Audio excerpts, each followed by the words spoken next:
podcast is brought to you in association with Penguin India. Hello and welcome back to yet another episode of the Kitabi Karwan podcast. Today I have with me a very interesting guest. I have with me Kia Scherr, who's written an interesting book titled Forgiveness is a Choice. And it deals with the process of her imbibing forgiveness in her life after a very tragic event.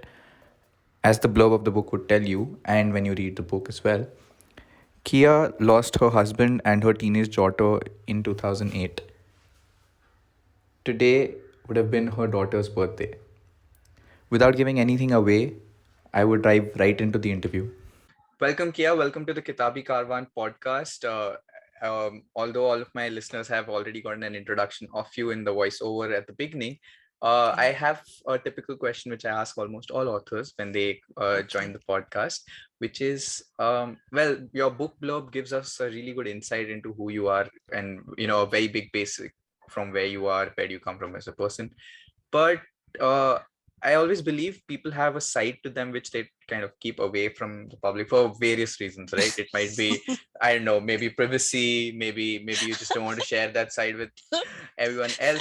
But maybe could you share like one insight with you, maybe of you as an author, maybe that the world doesn't really know as of now, which you can share with us?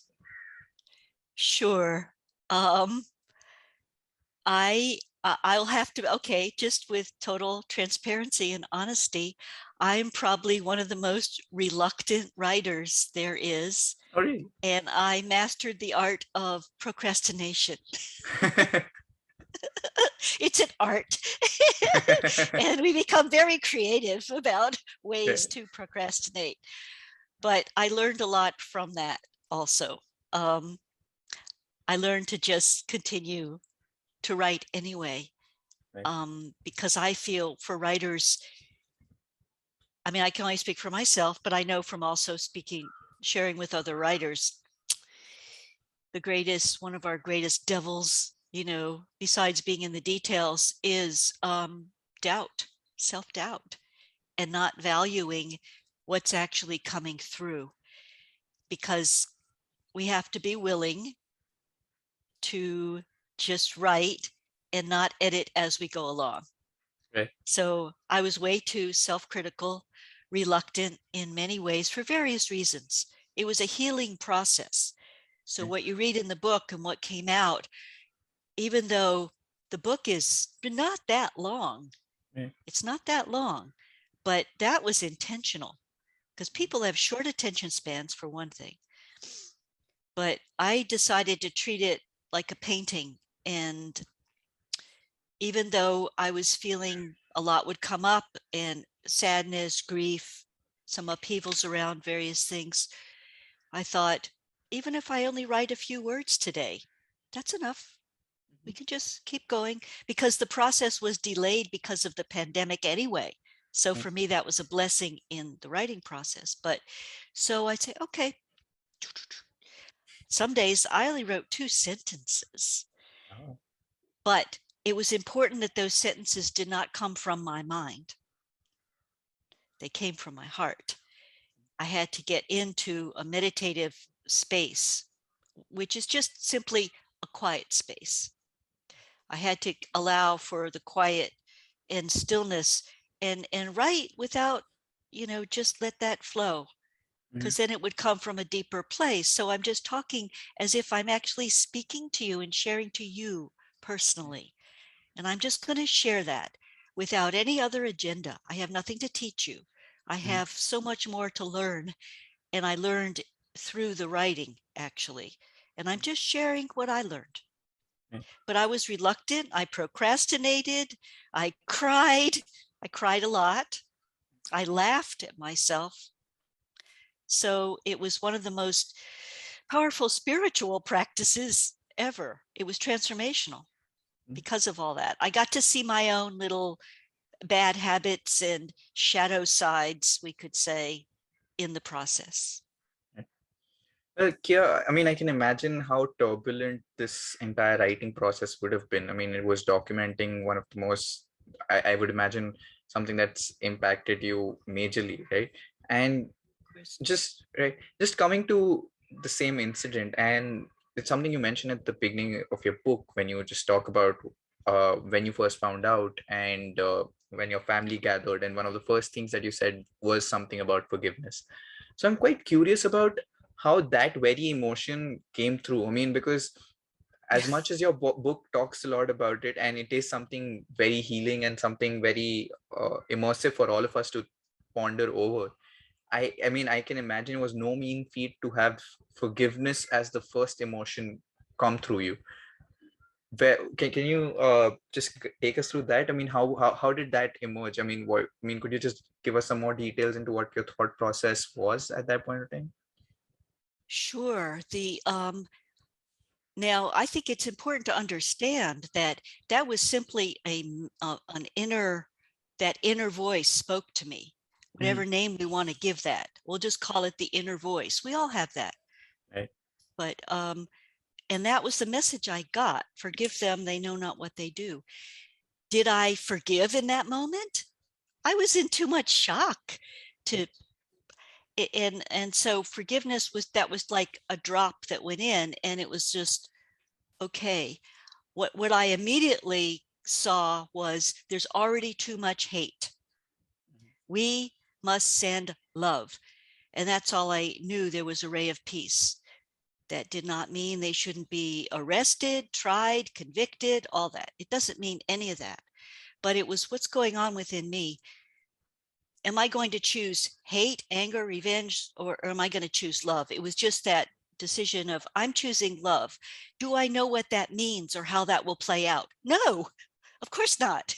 I'm still exploring that and getting more insights. 13 years later, it's a process. But I said yes to that step because to me, I could continue to be loving, to live with love, and love, I think, if that's guiding the way. Love is so big, we don't even, I mean, how can you even define that? I couldn't define that to you. I think it's a process of life, living life itself. We will find out about love. So I said yes, okay, now I'm going to go on that journey. Right. Does that make sense? It does. It does. I mean, I can particularly the bit about forgiveness being a drop in those emotions. I mean, that kind of just make. So I mean, whenever that's something that I always deal with when it comes to reading books which talk about. I mean, I wouldn't really call your book a self-help book as much as a book that talks about one of the most important things that we need to imbibe in life. But Yeah, whenever we talk about something as abstract as forgiveness, right? Because it's a very simple concept, but when you delve into it, it's right. the breadth and depth of it is vast.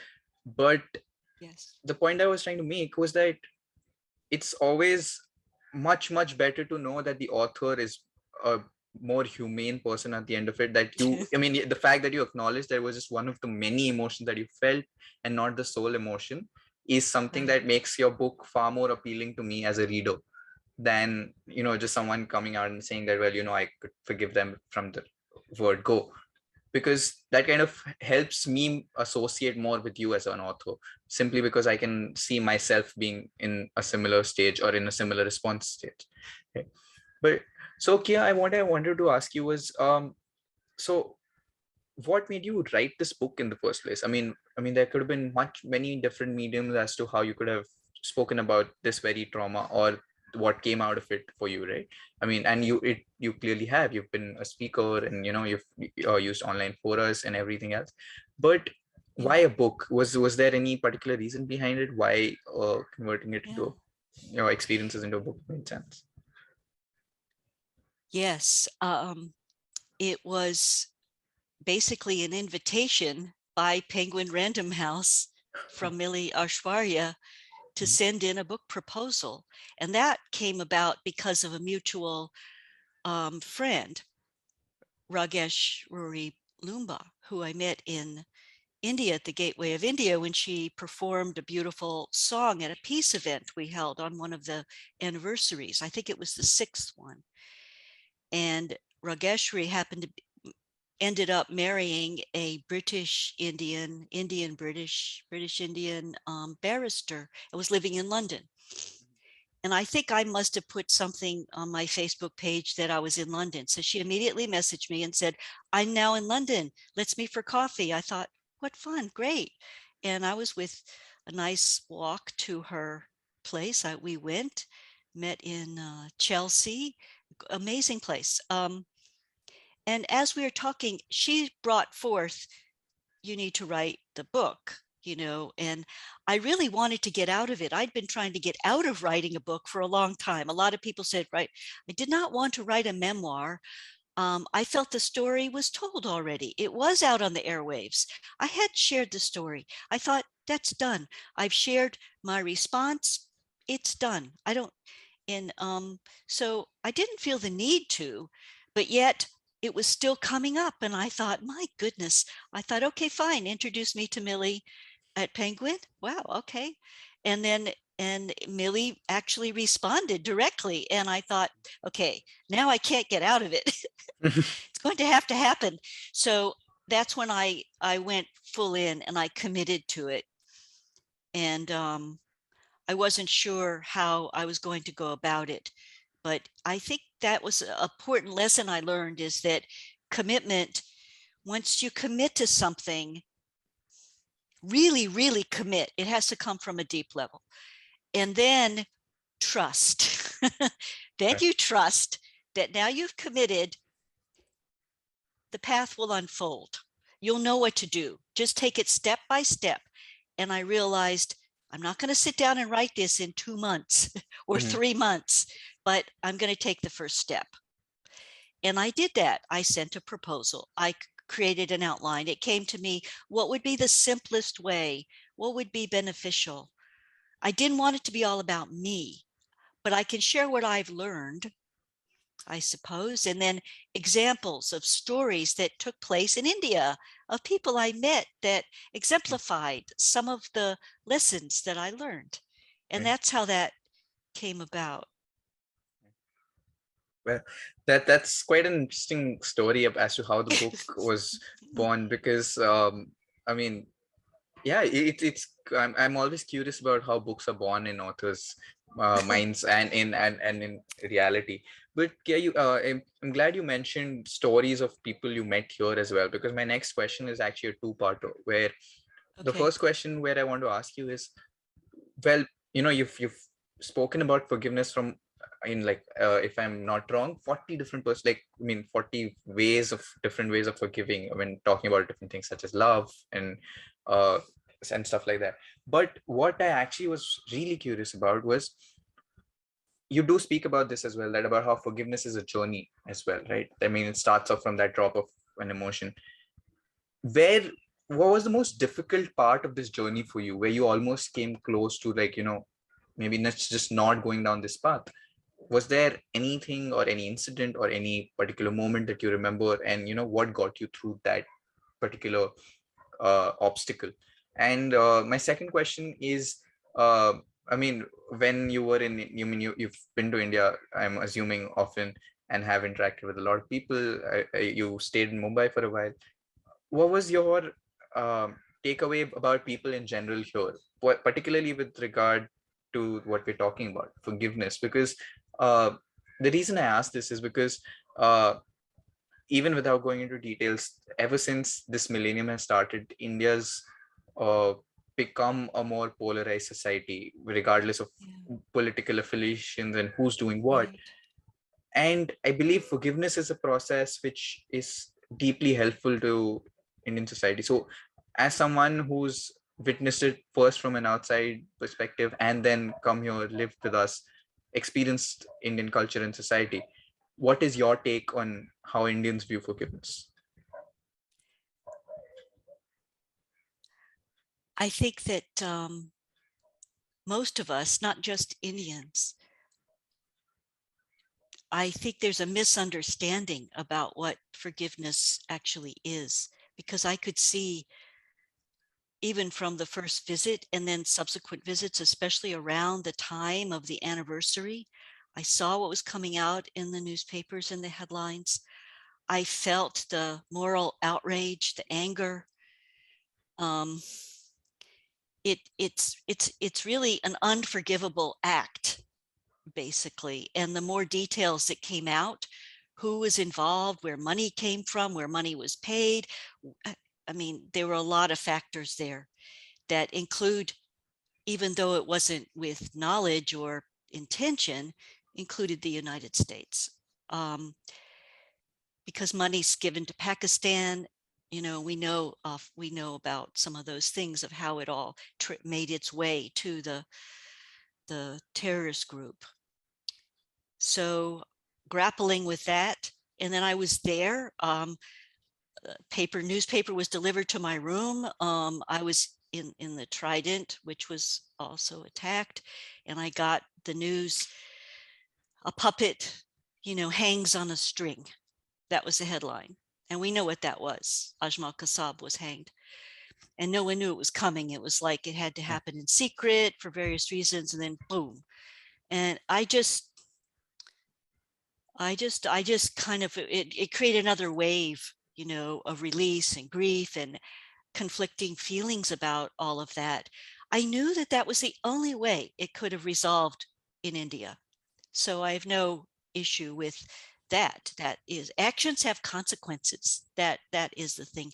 And I really felt a lot of deep compassion for the people of India. I mean, there was on many levels, this attack affected people.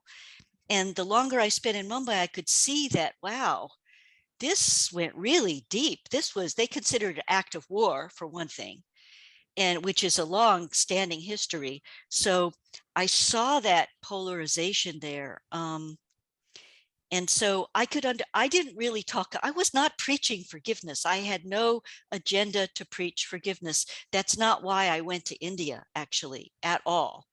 I went there because I felt, let's focus on the unity that exists among us and the fact that we all share this life. We all share life, we could agree. And this life, the fact that we're even alive is sacred. Wow, it's a miracle. So can we join together around that? Because that is something we have in common. We're breathing, our hearts are beating. It doesn't matter our beliefs, the color of our skin, our beliefs, what country we're from, what political beliefs we have, what religion we grew up in. That doesn't matter. We're humans. And I wanted to, can we unite around that? And if that forms the basis, then maybe we can find a way toward resolving differences, conflicts, living together without killing each other, certainly without terrorist attacks. That's the extreme. So I know that is utopian, naive in a way, but are there some people who would like to join in? And the answer was yes. Mr. Oberoi said, yes, we'll sponsor you. We'll provide accommodations. He provided accommodations for all that time, over 1,000 nights. I ended up staying over 6 years. And then when I brought it up to having an event to invite some people in Mumbai to join on the 2nd anniversary, the Trident Hotel said, yes, we will host it. They hosted it. And I didn't know how to create events. So that was kind of a miracle. Like 400 people showed up just from, and we had no money to advertise or anything, but it was just through word of mouth and various things and reaching out to different groups. And people said, oh, okay, St. Andrew's College, we'll send 50 students and our choir, we'll sing at your, it was like amazing. So we really did get a lot of support to share a message. I had leaders from each of, I know there's many religions in India, but the major ones, we had some speakers just to say, what does the sacredness of life mean to you and what's your message? Very short.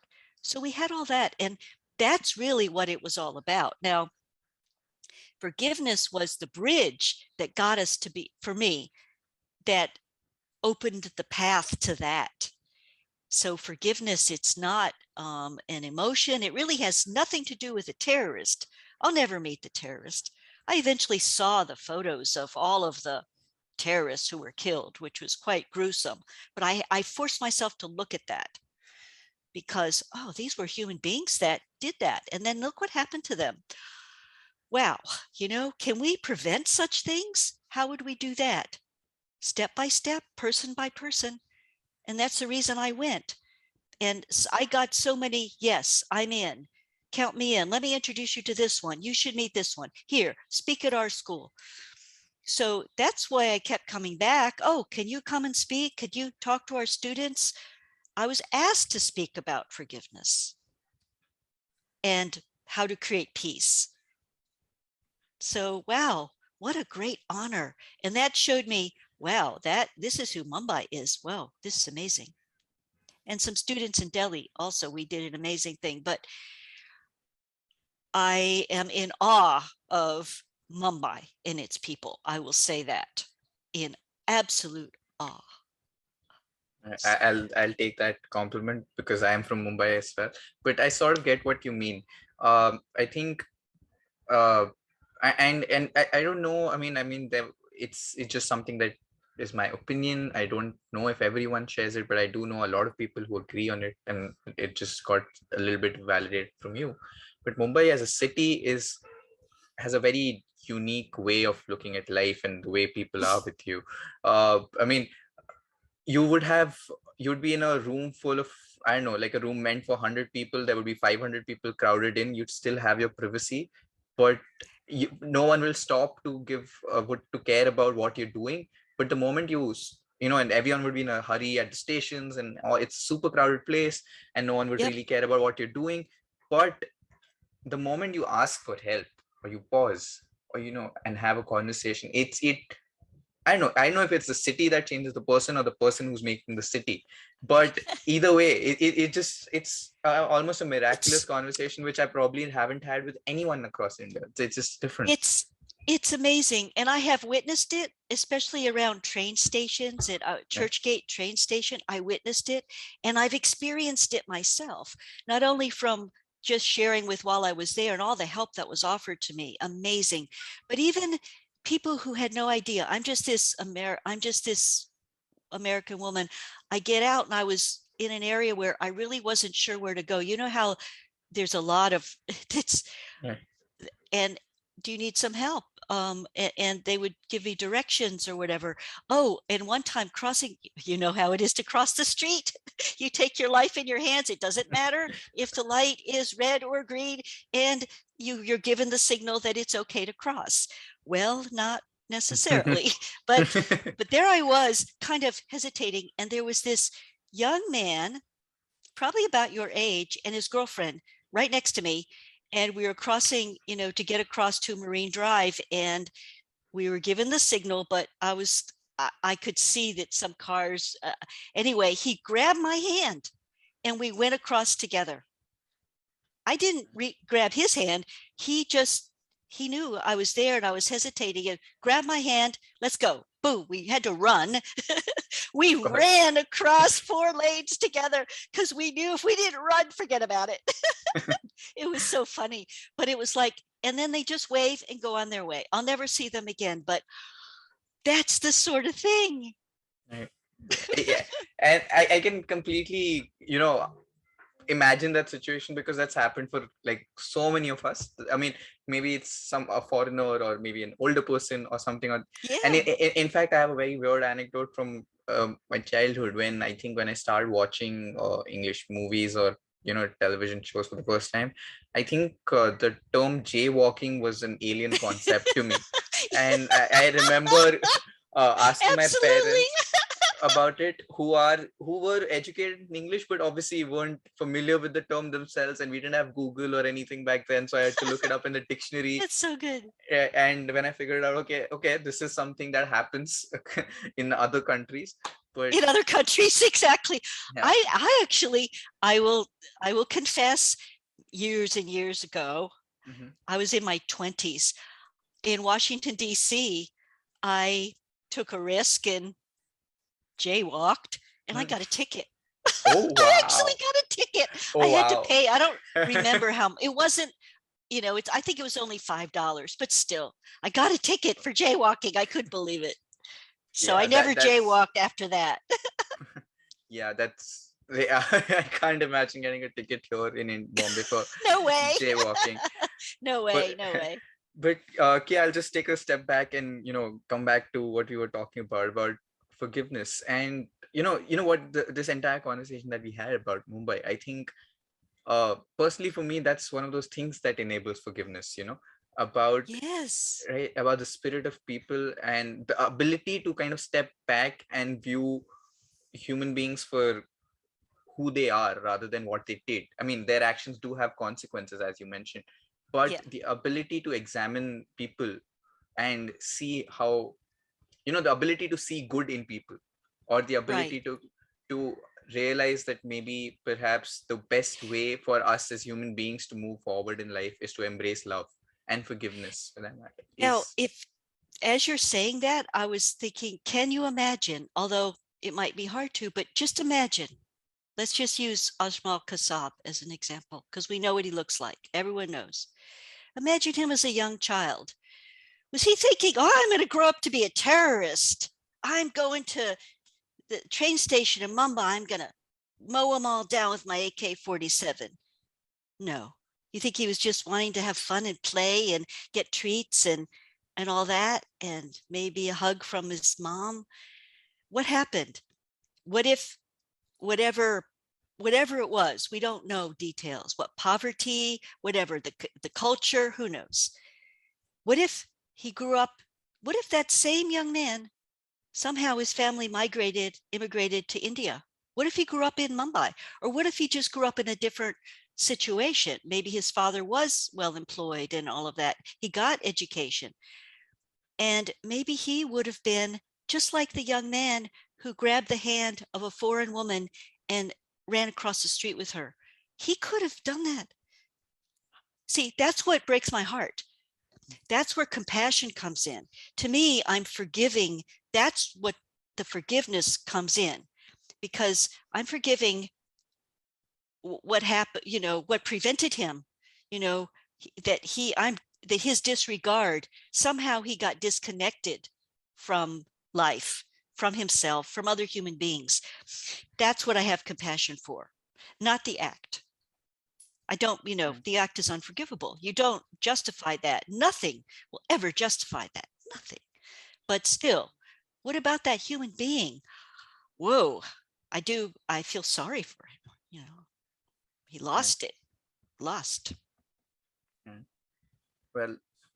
well Kia, unfortunately, we're running out of time, so I'll be heading towards the Oh, last two questions of that I okay. could probably ask you.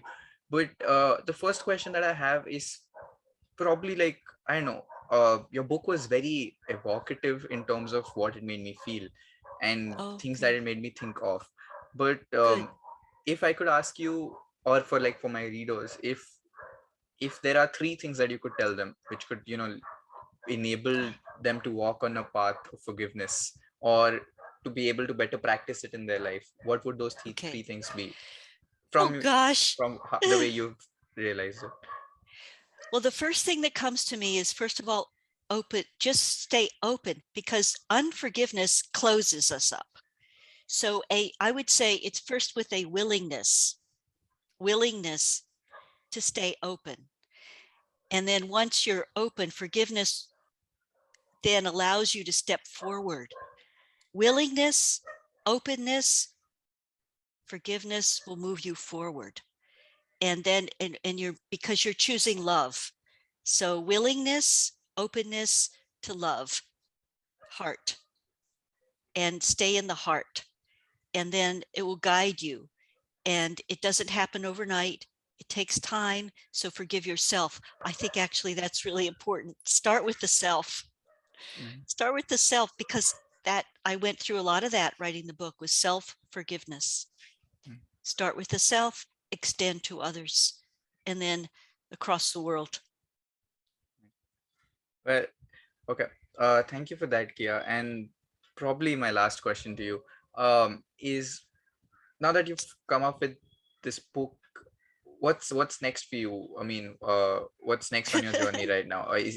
Are you planning on writing another book at all? Was this That's ever a interesting. part of your I don't know, life goals, or bucket No, list maybe in any way?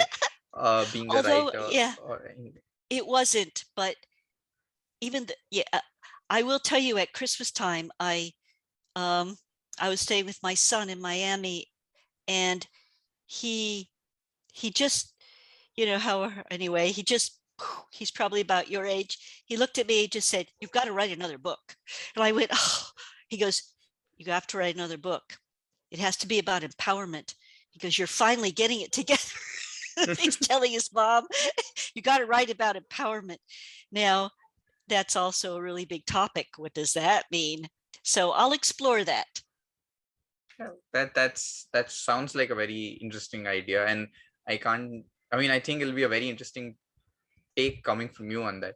But and I'm really looking forward to it. I really hope that you go through with the process and end up writing another book. Okay, I appreciate your encouragement. So Right. I do appreciate that. And I do appreciate your thoughtful, insightful questions and comments. Thank you so much, Kia, for coming on this podcast. It was genuinely heartwarming to have you and have this Oh, conversation. good. And I'm pretty sure my listeners would agree with that as well. Thank you so much for Oh, joining us. good. Oh, thank you. Hmm. If you enjoyed this podcast, please check us out on all our social media platforms. We're available across all podcasting platforms on YouTube, on Instagram. You can find us at the rate Kitabi Karwan on Instagram, or just search Kitabi Karwan on Google or a platform of your choice and you'll find us. We carry out Instagram lives, giveaways, we talk about books, we talk to bibliophiles, talk to authors, and basically try and create a reader's world through all of our platforms. Do check us out and don't forget to like, share, and subscribe. Thank you.